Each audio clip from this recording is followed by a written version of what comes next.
Hey everyone, Michelle here, personal trainer and lifestyle coach. Today we are here to talk to Kiva Geiger, one of my great friends from Tacoma, Washington, who is a life coach. And I'm super excited to hear more about what you do with your clients. So, can you just tell us a little bit about you and your position? Yeah, Michelle, it's great to see you again, and I appreciate you inviting me on to chat about a little bit what I do. So currently, right now, actually today specifically, I just turned in all my computer and laptops to my corporate job. So I'm stepping fully into my business right now. I'm a high performance entrepreneur coach that works with individuals that struggle. Developing a smooth and profitable business for themselves. I love that. So tell us a little bit more about kind of how you got to where you are, because I know that this is not what you always used to do. Sure. Like you said, you just mentioned, leaving your corporate job. So what was your journey like in order to get where you are today? Yeah, that's a great question. The journey essentially for me is I was going through a lot of struggles in my life. I was spending a lot of money that I didn't have, doing things that were essentially out of my means. And I thought that if I go run the LA Marathon, that would change my way of being and revamp me to be this new person and be more responsible and take on these new things. And unfortunately, the marathon didn't do that for me. What it did do is create an awareness around all the problems I did have going on in my life. And so, what that then asked of me, I felt that there was something out there in the universe, something out there in the world to really help me, manage not only my money personally, but also create a business and find new areas to grow as a person and also find a relationship with the right people. That's someone intimate that I could meet, but also mentally and personally. So I was struggling in all those areas, before I was able to really, find my way in that in coaching. So tell us a little bit more about this marathon. I remember we spoke about this. Why did this seem like a pivotal point for you? What made you think that that marathon was going to be the change for you? Yeah. So the marathon to me was just it was the thought process of the preparation that it takes to complete such a huge feat. I'd never run a marathon in my entire life. It seemed massively exciting to put myself out there and try a challenge that I've never, ever done. I'd heard a lot of people do marathons and really gain a lot of like just self reflection from that process. I got a lot of self reflecting from running, and I thought that by going on this run, I'll have to face everything that I've done in my life personally and mentally. And in that process, it was very humbling because running a complete marathon and the whole process of it actually is done in sections. So there's the preparation that it takes, there's the diet that you have to incorporate into yourself, there's even preparing the runs that you're going to be doing for elevated runs, in those areas. And that discipline for me to seek that information was kind of that basis of the like self trust, like trusting myself to go and do that thing. I didn't have any coaches or anyone to really instruct me. It was really me taking the time to find this information and learn it. The inspiration actually came from someone that was unexpected, someone that I had met within a running group in LA. And he's the one that actually inspired me to come down to LA. And that challenge for me, like the traveling, the preparation, all those things were some of the outside of my own thinking. Like I would normally never do that, but that challenge forced me to learn a lot about myself and what I'm actually capable of doing, being able to, complete a full marathon, make amazing connections while I'm there, and also see a new side of myself that would wants more out of life. I love that so much. So one of the things that I talk to a lot of my clients about, and it sounds like you probably have the same discussion with your clients, is having some type of drive or purpose, whatever that is for you. And it sounds like that's kind of what the marathon did for you. Mhm. Okay. So how do you help other people find their drive and what they want to do and what's really going to push them to their limits? Yeah, I think it just starts with an openness. Like, I think for me, the question I was asking myself is that I felt there was more to what I was doing. There's more for me, but I didn't know how to go about creating it. So I knew that there was a job that enabled me to make more money personally. I knew that there was a business that was out there for me to create as well. but I didn't know what to do. So it was an internal drive, internally knowing in myself that I wanted something more. Where I started to really, grow in that space was by just taking action and seeing who is doing these things. Where are these people that are currently growing at a fast rate, and really trying to surround myself around them. I think early on when we were talking, I think in the past year reminds me we were around like a lot of self help. So reading a lot of self help books, and I'm trying to understand like who I am as a person, so then that I could be aware of the decisions that I'm making. Awesome. So, how do you find, not necessarily like the book resources and stuff, because that's all out there. How do you find people like that? How do you create that type of community for yourself? Yeah, that's a great question. Well, the best part is it's everywhere for us, right? When you start to put yourself out there and actually start looking for, these people to connect with, they're available. We just sometimes don't actually see them. So it's really starts with the question we have to ask ourselves, like, where are these people? And a lot of times within our experience or within our circle of friends, it's just about asking yourself the right question to then create that awareness. So I think if you think to all of us, like there's probably two or three people that are in some type of investment or some level of coaching, and that's one avenue to always start is just by reaching out and being curious of that space. Kind of being open to the opportunity is what you, okay, definitely. So, with being open to that opportunity, how do you know when, because obviously there's a lot of different routes you can go, a lot of different things you can do. How do you know when it's a good fit? And how do you know where that, if that's where you're supposed to be? Say that question again. So obviously there's a ton of different options and a ton of different avenues that you can go. So how do you know if something's a good fit, and how do you know that that's where you're supposed to be, or is there even a way to really be able to tell? I think there is, right? It all just starts with being very clear on what it is that you want. So if you're a business owner and you're looking for ways to increase, like your revenue, you're going to be looking for someone that's in the sales aspect, or a sales or business coach. If you're looking for someone that's in finance to helping you with your finances, managing your money, you're going to be looking for like a CPA or someone that manages finances for a business. It's really about being curious about where are you at in your business journey, where are you not growing. That typically is where we need to start. I think a lot of times as business entrepreneurs we have a lot of ego, and a lot of that ego prevents us from actually seeing the simplified solution, and so we just have to really look at it from a very practical standpoint, like get very clear on like what do you want, and then what are the steps in order for you to go create that, and then what are the consequences if you don't do that in the time frame that you need it done. So then it creates a drive and energy for you to go and do that thing. It also helps like having someone like reaching out.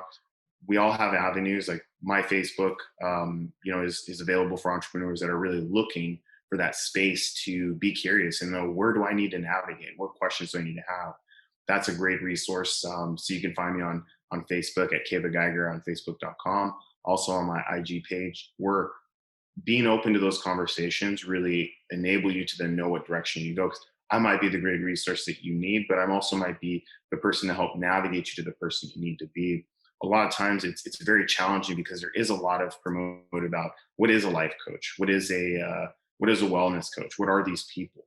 A lot of times it's being very clear on the niche that you focus on. And so for me, I work with entrepreneurs and sales individuals. That's the area I work on the mindset, the understanding of how to create and get clarity and the actions you need to take to do that for your business, but also being self-reflective on what's next, what other things can you incorporate outside of just investing in yourself in this one area.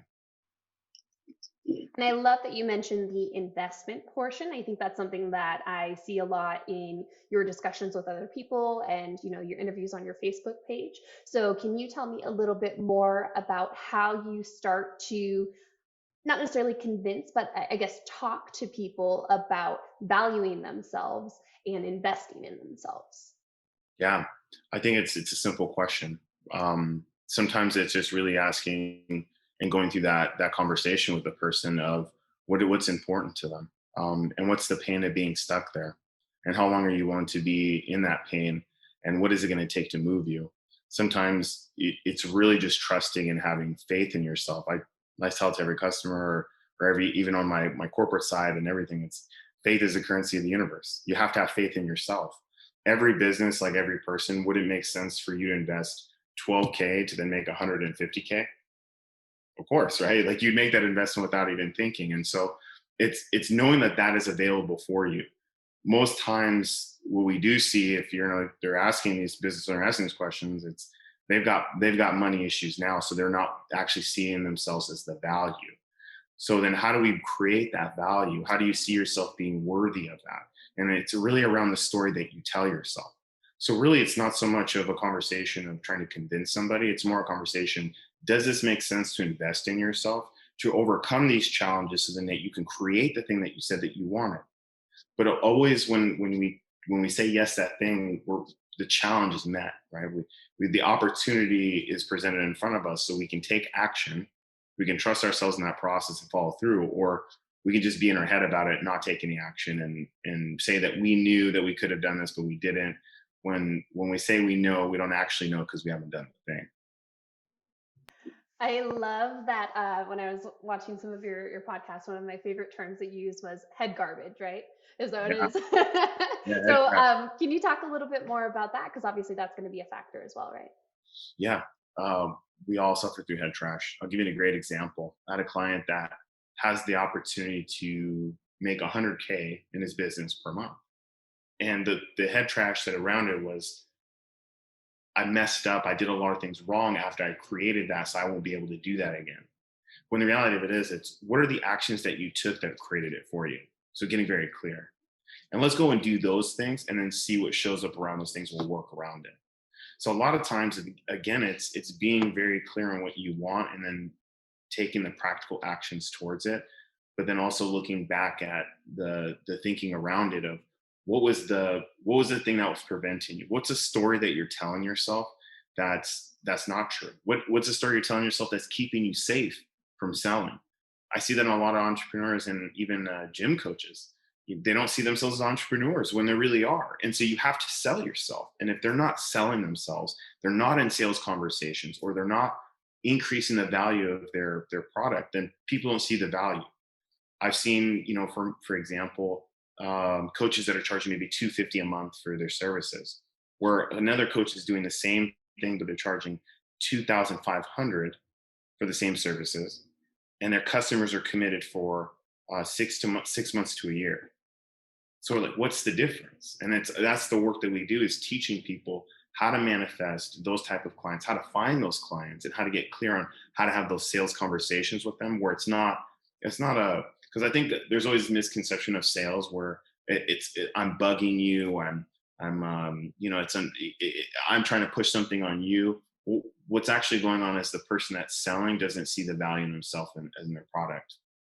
And so our work around that is being able to see the value of yourself, and so you see the value of your product and empowering that person, and then people saying yes to you. And it's a huge win. I think not only for the person's ego, but also overcoming the head trash, because the head trash is your ego trying to keep you safe. So overcoming it is being aware of it and then actually doing something different. Absolutely. And that's a huge piece too that I think you preach a lot, that I really enjoy is mindset change, right? Trying to think about things differently and trying to approach it from a different perspective. So if you find one of your clients is kind of stuck in their ways and they have a really hard time changing their perspective, what do you do? What types of conversations do you have to help them think differently? Call them out. As a coach, it's my job. It's our job to have the difficult conversations and be very direct with them.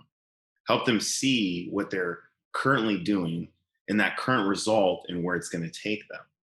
And it's all around the questions that we ask. It's about bringing in awareness, because I'm not here to hurt anyone's feelings.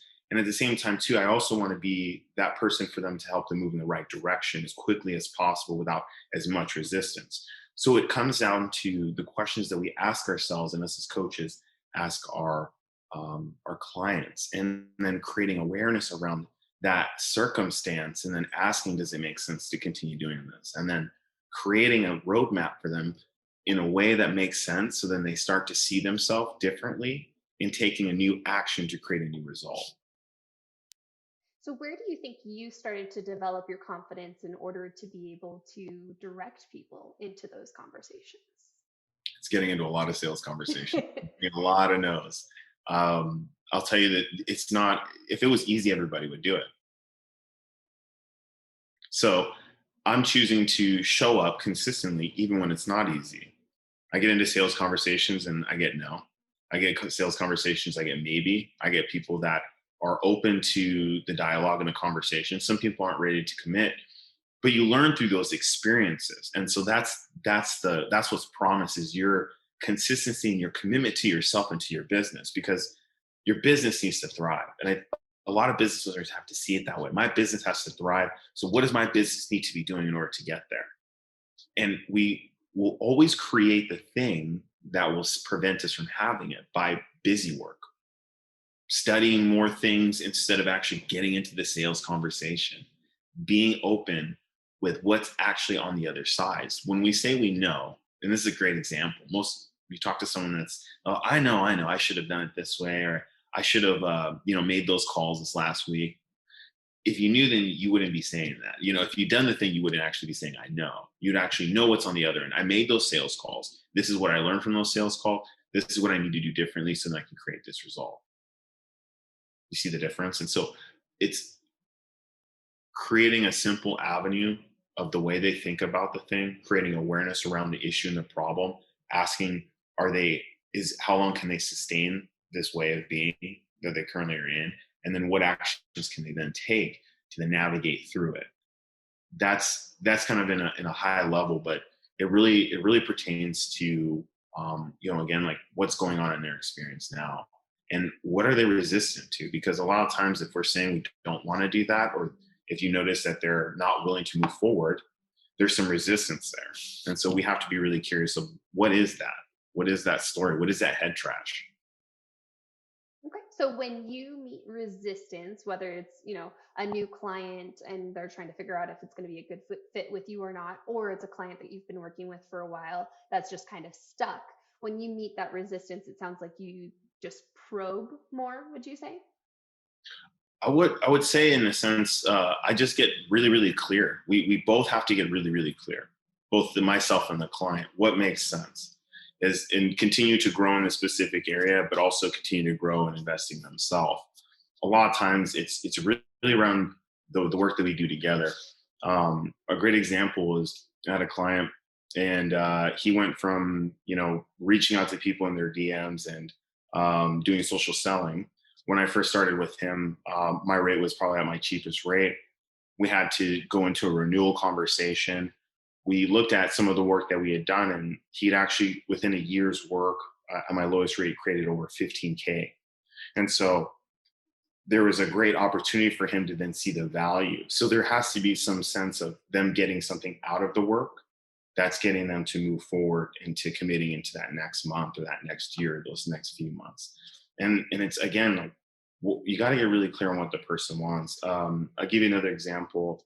The last person that I shot a video with, we had a great opportunity of putting some work together where they transitioned out of being in the bar industry and then moving into tech and going into a six-figure job and not looking back and seeing what that transition was, but the belief and the head trash around not being able to do that.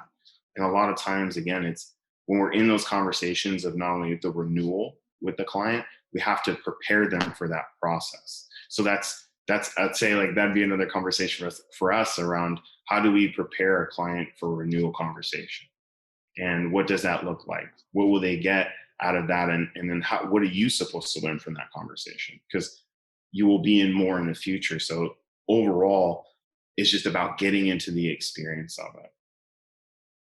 Which is definitely a difficult conversation to have at times, right? And I remember you mentioned at one point in time that this was a really great way for you to embrace failure as well. Can you talk a little bit more about that? Yeah, failure is. I'd say I don't even look failure as failure anymore. What I see it as just a lesson. Think about how beautiful that is. Every time you hit the fan, like right, or you see something not go in the direction that you want it to go, it's really about just being in just in with that feeling and those emotions. It's so important that you embrace it, because if we just go straight to the emotion, we choose frustration and anger, we're not actually embracing the lesson that we're actually meant to learn. I think that the only way to be very retrospective of this is by journaling, doing video of yourself, talking to yourself in the mirror, very simple things. But it's again being very curious of what's going on with you when that thing happens. So, for example, again, I started the year where I had almost zero clients. And so to me, do I look at this as failure? No, I look at this as there's something I have to start doing differently in my business in order for me to create the shift. I started taking action in those areas. And then I created the shift that my business needed to see financially, energy wise, and professionally. Do you mind talking a little bit more about what that shift was for you? Oh yeah, definitely. One of the I'd say one of the best parts of the shift was taking ownership. One of the areas was getting more exposure and really focusing on the marketing aspect, and also getting on sales calls. The more calls that I got increased the opportunities not only for me to practice my craft, but also get in front of people. Within 2.5 months, I was able to close over 64K in personal revenue. I was hustling in my personal job at the same time too, just to even make close to that in at least 3 months time. So to me, that was the big shift, was choosing to go through the hard times and still make the calls. And even when I had the head trash, still make the calls, still make the videos, still communicate and connect with people. That's awesome. That's huge. And this is the same type of, I guess, way that you're encouraging your clients to also get more business. This is one area. It really just depends. I think as each business owner, we have different avenues of being able to connect with our audience. And I think it's very important, and especially in the work that I do with my clients, is identifying where are your clients. But that question is really important, because when we're looking around, like, where are our clients, we have to be very clear on like not only how to source them, but we also need to get clear on what are not our clients. That's an even faster way, right, of identifying who we need to be in conversations with and who not to be in conversations with. And how do you feel like you found your niche, and who would you say your niche is? Yeah. So my niche is entrepreneurs that have a business, that are investing in themselves at some capacity or have invested in themselves. Six-figure sales individuals that are looking to find consistency versus going up and down, to entrepreneurs that are finding that are high performers mentally, but are low performers when they're underachievers, and they struggle with their underachievements, but they're high performers. So how do we bring those two together? By trial and error, and really putting myself out there, it's been able to not only grow in these spaces, but also identify these type of clients and then get into conversations with them. And then a lot of the strategy, if you think about it from a marketing perspective, is focusing on how to drive a conversation towards them. And that part is another great instance to continue being consistent in marketing, because now you're just talking to your specific client. You just need one person to get on a sales call with you, and then go from there. And it's just the kind of the rinse and repeat process. Can I take you back to the category that you said high achievers, but low performers? What do you think is going on in those types of situations? Obviously, they'll be different per individual, but generally speaking, why do you think that happens? Yeah. So a lot of times, like high achievers, what they'll do is they're in a. I've done these things called disc assessments. We'll call them like high eyes, highly optimistic, or high O's, right? They're a lot high energy. They take on a lot of things, and they're easily will say yes. The biggest problem what they'll do is they'll create a lot of overwhelm. So they'll create a lot of issues within the process, which they've already said yes to, which then creates overwhelm, which then creates procrastination, or over promising and not being able to deliver. So they're a high performer because they know that they're actually capable of doing it. Their process is what's stopping them. So creating awareness on their processes and what boundaries they need to create so they can continue operating in their highest level, which is a high I, which should be selling, connecting, building the business. Where someone that might be a high C is very, very slow and steady. They want to be more focused on creating a simplified process, but they don't want to do the selling so often. So it's really being clear on what is your personality type, and where do you actually need to grow? What are your fears? And I think that's a good question. Is most times, like as a salesperson or as an entrepreneur, what are your fears? Am I more scared of getting into a sales conversation and getting the no, or am I more scared of the follow up and what that process is going to look like? So working with those two individuals and helping them be able to balance those, because I think about this, there's a way of being for you to actually have both. The reason why you don't have it is you actually haven't learned the lessons to have it. So let's go work and create those behaviors and around those areas, so then you can actually start seeing the results of your business and the actions that you're taking versus the current result right now, and you keep repeating it. It's kind of like that. I call it the cycle of stuck, right? The insanity. You keep trying to do the same thing to get an even better result, but again, it keeps putting you in the same place. And so, how do we find consistency? And that's usually an area that I'm able to really ask the right questions, and we work together to really navigate. And I think that the other big part about it too, Michelle, is you had to have already taken massive amount of action, because the whole sense of, when we go back to that conversation of failure, those are the people that are willing to be to crush it. If you're willing to go out there and get a bunch of no's, and be okay getting those no's, or be okay getting a lot of failure, then that's the best part, because those experiences are now teaching you what you need to be doing right to get it done the right way. That's beautiful. And I know I've had a lot of conversations in both our podcasts and also our themes of the month about taking ownership and taking control, and being able to be a little bit more, I guess, responsible for your actions, and the basically the power that you have over your situation. So can you talk a little bit more about how you help people see their responsibility in any given situation? Yeah, that's a great question. I'll say one most recently was, I have a client. He's 24. He started only making about 42K a year. Within like 6 months of our work, generated pretty much on pace to make over 120K for the year. Got into a leadership position. The company is now vested. Someone like that was where he started, was struggling in that specific area. It was about being open and being transparent about what's in their current experience is not enabling them to move forward. And the way that the way that we have to get that to happen, or for people to see that part of themselves, is by creating awarenesses of what they've actually accomplished and actually done. And then also creating awarenesses around the things that are not working for them. Once you have awareness around the things that are not working for you, does it make sense to continue going down that route? Of course, it doesn't. So, in his instance, he was battling with his job to give him more opportunities when there wasn't any more opportunities there. The simplest thing to do is to go apply for jobs that were of his value and worthiness of what he could do. By doing that, he manifested the opportunity that then presented him the ability to not only grow to where he needed, and also saw himself to be.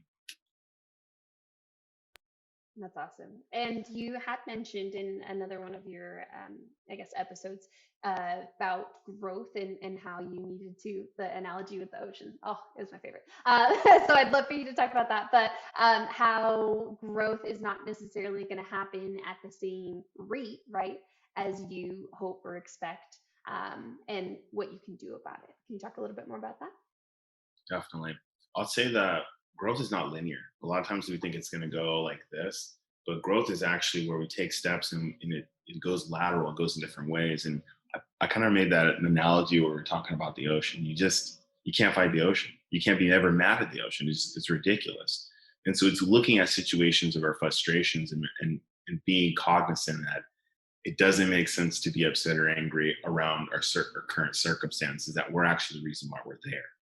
So it's us meant to be present in that moment, to accept those things, to get very clear, and to demand what we want by saying it out into the universe or God, which you believe in, and write it out, and then get clear on the pathway to doing it. And having someone to support you in it is so key, especially in our mental state. There's so many ways of being distracted from achieving our truest goal. Investing in yourself holds the energy of two individuals focusing on that specific thing. A lot of times we correlate that with what we invest in everything. And so it's taking that same thinking into a specific area, not only in our mental. A lot of things are around us to distract us from actually continuing to grow in that space. But being in the mindset of what's available for you when you do invest in yourself and when you do take a chance on yourself, so then you can grow specifically in that area immensely and as fast as possible.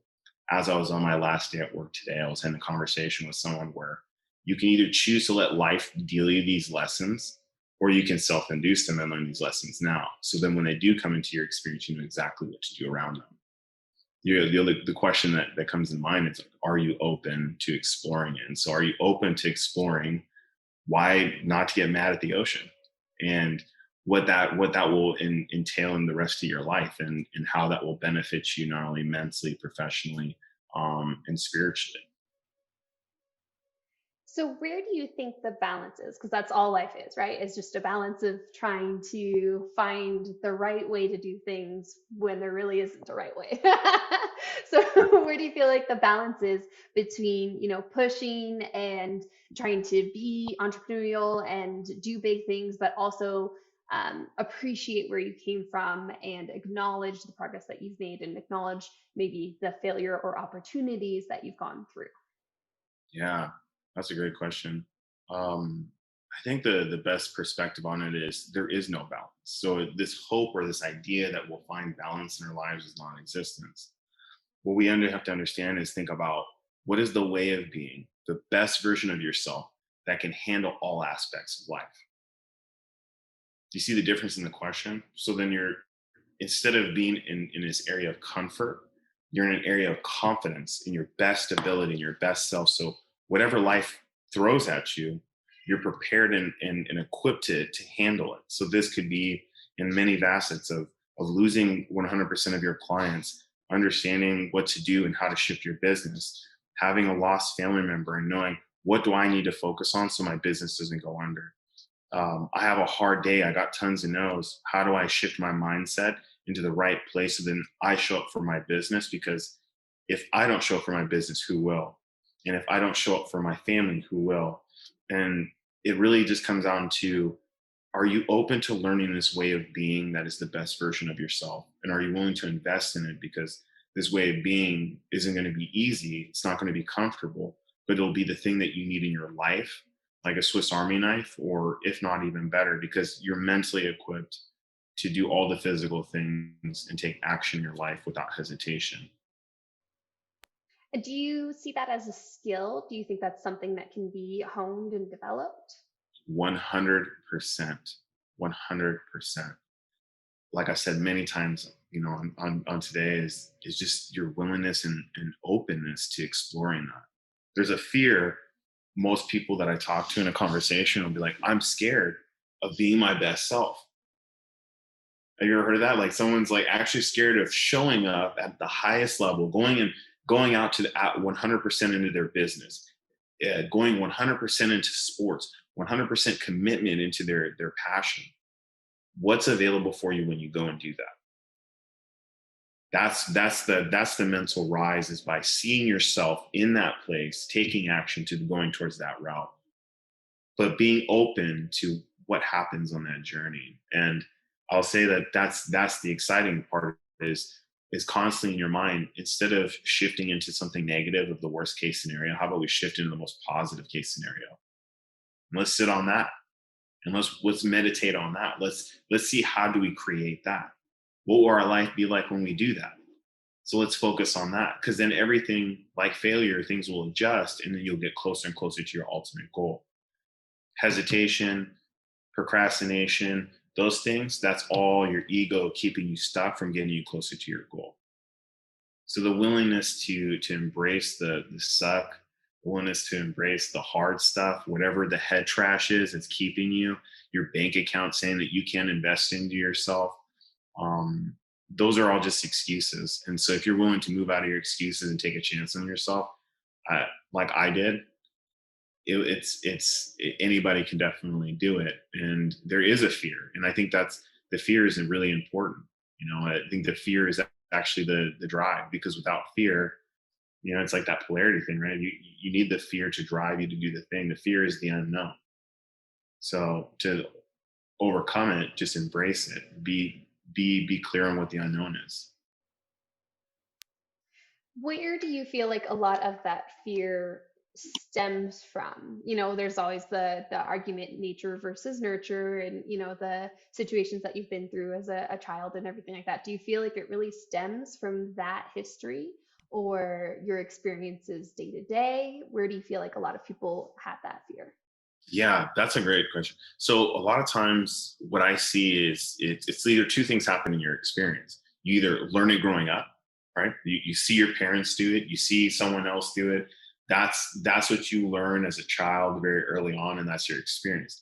The second thing, genetics. So it's in your genetics based on that, and that's you can't change that. That's just genetic.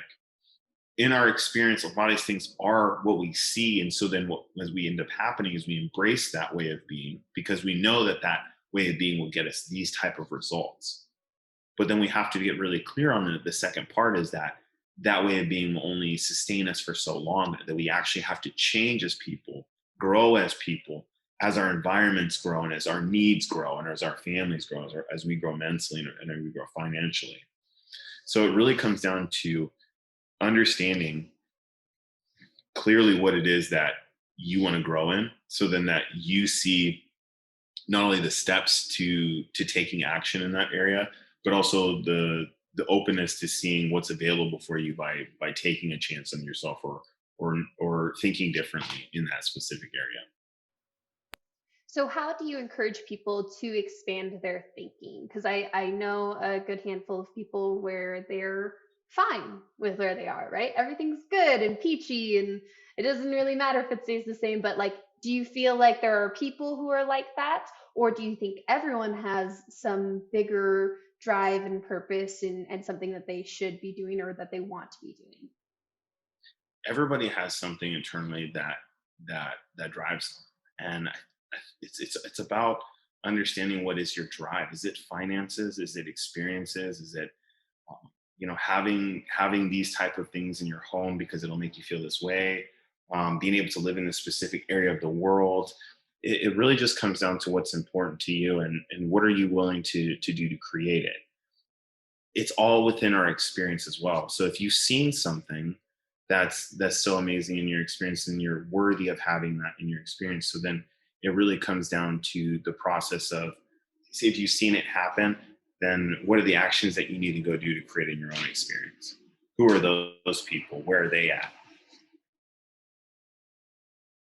So, do you think that by modeling what you want to do off of what other people have done is a good way to start that? Or do you feel like that takes away from the authenticity of you and your, selling yourself and that type of thing? Sorry, can you say that one more time? Yeah. So, a lot of people will try to model what they want to do based off of what other people have done, which could be great because if it worked for them, there's a possibility it works for you, right? But do you think that that ever takes away from the authenticity of you selling yourself and your business and those types of things? Oh, 100%. I think a lot of times it's not about emulating or copying something, right? It's more about just going through the experience and then asking yourself the right questions to create awareness to do what's necessary to create the results you want. You can see something and then say like that would work great for me, but it's more about analyzing what do you like about it and what would you incorporate in your business or in your situation. I think a good example would be in as I'm teaching my clients on how to create coaching clients, what is the aspect of identifying where their clients? So it's what's specifically in their niche. It's not the same as mine, and it's not the same as other people. So getting clear and actually testing and getting the idea of the those individuals that are open to that or are willing to have the conversation versus people that are not. So then it's just about stepping forward and getting clear. I think it's important to also be very open to seeing what other people are doing because that's the day and age that we're in. If you're seeing somebody doing something that's working very, very well, then you want to be paying attention to that, incorporate that into your own business, but in your own way. Okay. So, how do you start to, I guess, customize that per person? Or is that just a journey that they have to go through themselves to figure out what feels good for them? Yeah, it really comes out to be simply in the area that they're currently thinking. So if this person is, for example, trying to develop, more in the skill set of sales. What does that process look like? I think it's also being aware of like the 80/20 rule. So like in business, 80% of the employees that you have, only 20% are going to be high performers and take that information in. So it's being aware of where this person is at mentally and personally, so then that you can give them the guidance to move at the speed that they feel comfortable doing. A lot of times, if I see something available for them and I'm telling them they need to do this, then I'm making it about myself. It's not about me. It's about the client actually achieving, creating a result that they desire, and me navigating them on how to create it as quickly as possible. It is on them to then take those actions in order to do that. So if it's a clear example that they need to be in sales conversations to then make 100K this next year, then how many sales conversations have they got into? And then what's actually holding them back from doing that?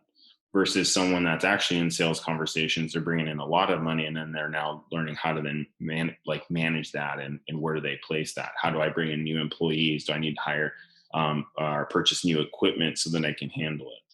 Each client, it's always going to be a different conversation, but it's really about being curious of where they're at and what have they done currently, and then looking at the data, because a lot of times it's just like, what have you done? If you haven't done anything in that area, then it's hard to start speculating anything. So sometimes I'll even tell the client themselves, like, um, let's cut the call now and you go make some sales calls and then call me back. So then they're in the energy of doing the thing. So then they're not in their head about it.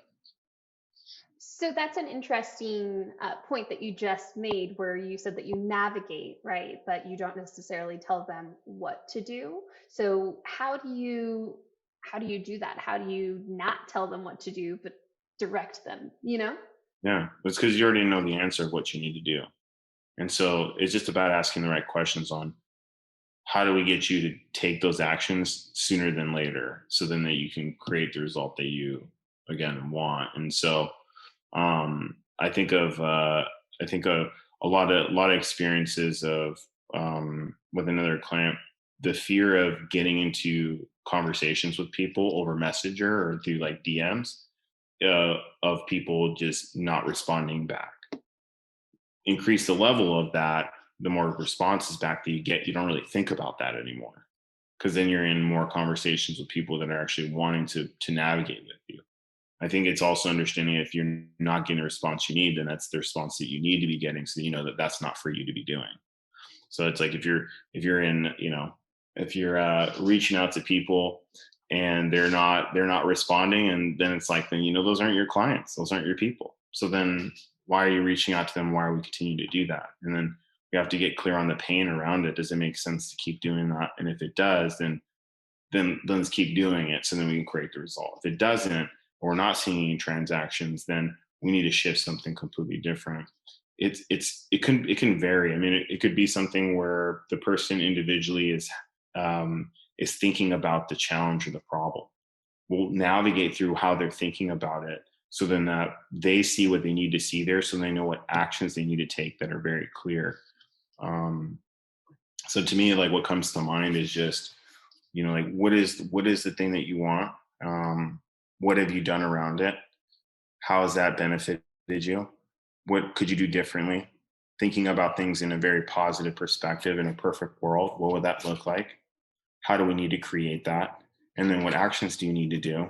And let's go do that. And then whatever shows up, we navigate through it. We get clarity on it, because that's exactly what needed to show up. But a lot of times we have a fear of actually going through that process because of what's on the other side. We already assume, or we say that we know, that people are not really interested. Well, if you talk to 100 people, I'm pretty sure someone would be interested. Okay, But definitely. yeah, right. Does that make sense? Yeah.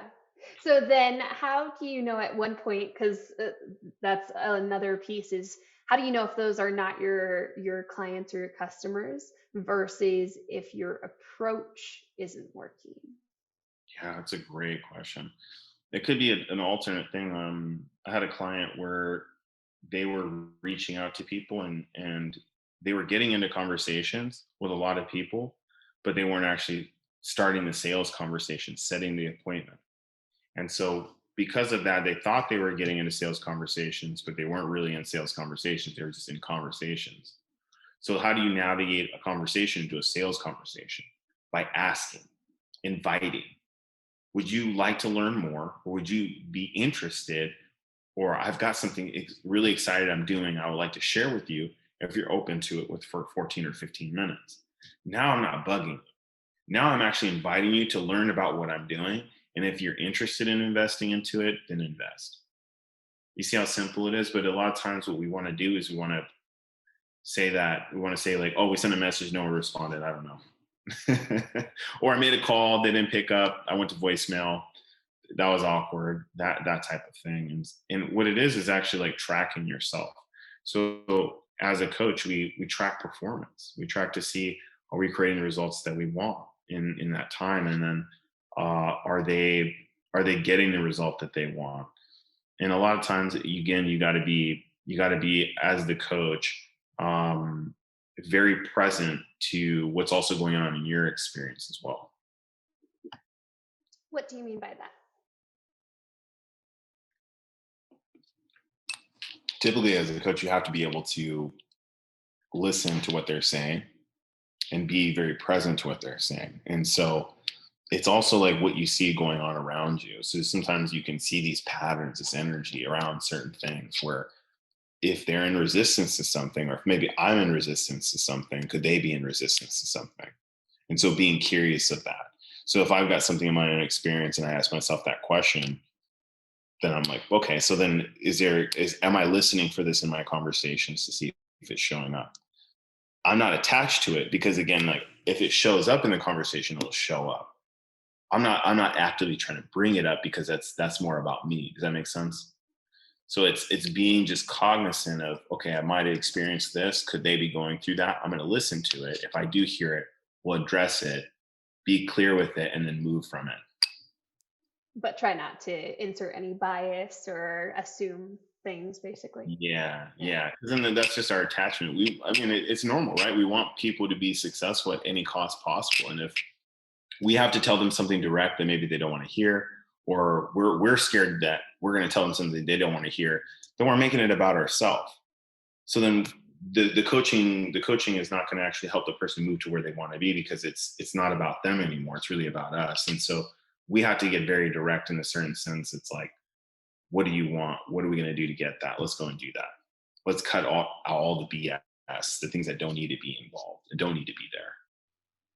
That's a really interesting perspective, because reminding us that we are also humans and have biases that exist. And, regardless of if we want them to exist or not, we have a different perspective based on our own experiences. So I appreciate that, where we kind of have to keep ourselves in check, even though we're trying to help other people, right? Yeah, definitely. Okay, awesome. So let's hear about one of your favorite interactions with one of your clients. Oh man, there's so many good ones. I think the big ones that really come up to mind is, I had a client where he's in like Facebook advertising, so he works for a marketing company.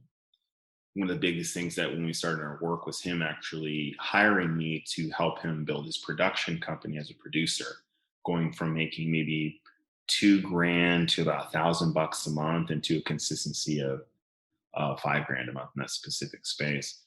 Going in and wanting to learn more about marketing and sales, taking on a job responsibility, only making 2K a month in that job, and then wanting more. One of the greatest things to watch someone go through is the actions that he took around it. The pain of making that money and then also wanting to travel and do these things was his drive. So in order to break out of that comfort, he started applying to tons of jobs, got an offer with a company in Australia, remote work, could travel, do anything, anywhere. They then called him to let him know that it fell through, that unfortunately they had not built that position into the budget. So he called this company to let him know that he wasn't going to be leaving. But in fact, they actually told him that we create a new position just for you as an account manager. We'll pay you triple what you're making now, and you can live anywhere. And just as long as you can also have a commission basis on these. But let's look at the lesson that he learned in that process, is that if he wouldn't actually went out and applied to those jobs, and his company wouldn't have known that, and so they wouldn't have been able to then offer him something to where he was he actually had written on his vision board, this is, I want to make 6K a month with the opportunity of commission. By focusing and doing the actions around it, by applying for jobs, by being open to that worthiness that's available for him, working on his resume, getting into multiple interviews, getting no's in the interviews, that's all a part of the process. And a lot of times we're so attached to like what we want, but it's actually about learning something on the journey to getting what we want. So if you're thinking about the things you want in your life, you got to remember there's a journey in order for you to create it, and that enables you to feel the worthiness of it. And so for him to go through that journey was really exciting in a short period of time, because the opposite would have been, he didn't apply to any jobs, he stays making the same money, and he stays dealing with the same stress. So one point that I love that you made there, of course, about the journey is that kind of progress versus outcome oriented goal, right? So yes, he had his outcome oriented goal where he wanted to make 6K and have the opportunity for commission, but how do we really like relish and enjoy and take our time to enjoy the process and the progress that we're making? That's beautiful. The in order to do that, you have to find ways to express yourself. You really have to find ways to express yourself. If it's in music, if it's in sports, if it's hanging out with your friends, the only way to enjoy the process of learning and growth, as painful it may be, is to find ways to express like who you are. If it's target shooting, if it's playing football, if it's playing video games, you just have to find ways to express yourself that you feel confident in. And by doing that enables you to then, when you put your energy back into the area of discomfort and focus, really align and be present with that. So then, at the other end of it, that you can find a way to express yourself at the end of the day. And I try to always share healthy ways of expressing. I'm not saying going out and enjoying happy hour every day. It's about genuine connection, genuine people, finding ways to keep growing in the specific area that you want to grow in. That could be like leadership groups. I actually am a part of a board of directors for the CDR here in Tacoma, where I'm a part of supporting Tacoma and helping with a lot of really important things around like dialogue and resolution, how people can be have issues but become friends and really move past these things in different capacities. So it's trusting yourself to always be in the energy of networking and connecting with people. That is always great ways of not only seeing yourself differently, but also seeing the best side of yourself and also seeing what's available for you by just connecting, because that one experience can't dictate your whole life. So I love that you mentioned, being a part of, CDR and that type of thing and giving back to the community, because I think that's a lot a lot Mhm. of people at heart are kind of philanthropists, right? They want to be able to help other people Yeah. and they want to be able to give love to others and be fortunate enough to be able to give m- even money and stuff like that to other people. So where do you feel like people need a lot in order to be able to give a lot, or where do you think that kind of ties in? Yeah. Um, can you phrase that again? Yeah, so I mean, a lot of people are like, oh, once I make this amount of money, then I can start donating to charities, or Mm. you know what I mean, like those types of things. And so we feel like we have to take care of ourselves and be at a place where our heads are above the water in order to even think about helping other people. Mm. But how do you still find those opportunities to be the philanthropist to help other people, even if you don't feel like you're quite where you want to be? Boundaries. I have boundaries. I have boundaries with that. I have boundaries with my job. I have boundaries with my business. I have boundaries with working out. These boundaries enable me to enjoy all aspects of life and not be in frustration of what I don't have control over. If you make something a priority, then it'll get done. I think a lot of times you'll hear somebody say, I've got a time problem. I'm so busy doing this. I'm so busy doing this. And yes, that is the reality of life. But what are you prioritizing so then that you can focus on the more important things? And that's what I do. There's no simplicity or like super complicated thing. It's just very simplistic that I prioritize things so then I can actually see them follow through. So then I can relax and enjoy the other aspects of life and be fully present. I've been in the experience of also being overwhelmed and not being able to be present. And I didn't like that experience. And I was curious of how the heck do I get out of here? Because it's not fun when you're doing certain events with family and friends and you're busy thinking about work, or if you're in your head about something that it's not really relative to the moment. And someone's like, "Hey, are you here?" And you're like, "Oh yeah, sorry, I'm here." Right. So I really focus on just creating boundaries, what's important to me. So then that'll enable me to find time for other areas in my life and not rob Peter to pay Paul, not put myself in a position or compromise myself or feel compromised or feel low energy, and that I'm sacrificing certain things for other people, not being the victim and choosing not to be the victim and being aware of it and how am I talking about myself to how do I see myself. Love that. Awesome. So I guess the last question I have for you is how do not only how do people get into like your line of work and be able to help others, but what are some resources that you suggest to other people and that you really enjoy that helped you get to the mindset that you're at today? Definitely. And I'll say that, if you're interested in stepping into this space, like let's have a conversation. I'm open to helping you see what you need to see in this space, if it's investing in yourself or finding that area you want to specifically grow in.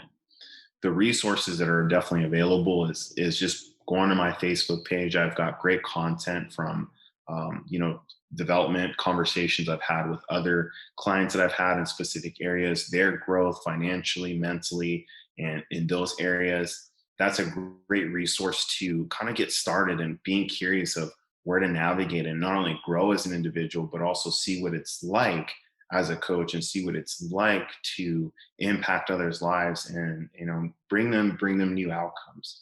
That would be and again, to find those places, you can find me on Kiva Geiger on Facebook.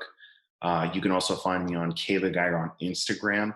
I post both on there pretty regularly, so you'll be able to see some content in my participation with some of the activities going on here in Tacoma as well. Awesome. Thank you so much. Anything else you'd like to share with us today? I think that's pretty much it. And I think if my words of wisdom were to leave somebody today is, like, what are we waiting on, and what can you stop waiting on, what can you shift into, and what do you want, and what do you need to go do to create it. And what I'll leave you with is the thinking around doing that. So it's write down what it is you want, and then the next thing you're going to write down is what are the steps in order for me to create it. What's going to happen in my life once I have it? Who gets impacted? Who's going to change? Like my finances, my family. What does that experience be? I want you to really embrace that and feel that. And then the next question you ask yourself is, what's the consequence if you don't do those things to create that happiness and that experience for yourself and the people around you? If you don't do that, who do you hurt? And where will you be? And also embrace that understanding of that pain and what it will be like to be there. And then the last part you'll want to write is, like, what's the outcome? Like, what type of legacy do you want to leave? How do you want to leave an impression, not only with this idea, this business, or this area in your life you want to grow? What kind of legacy do you want to leave in 10 years? And if it's not a legacy you want to leave, what type of impact do you want to make with your friends and family in the world? Beautifully said. Thank you so much for joining us today, and hopefully we'll get to do this again soon. I appreciate your time. Yeah, definitely. Thank you, Michelle.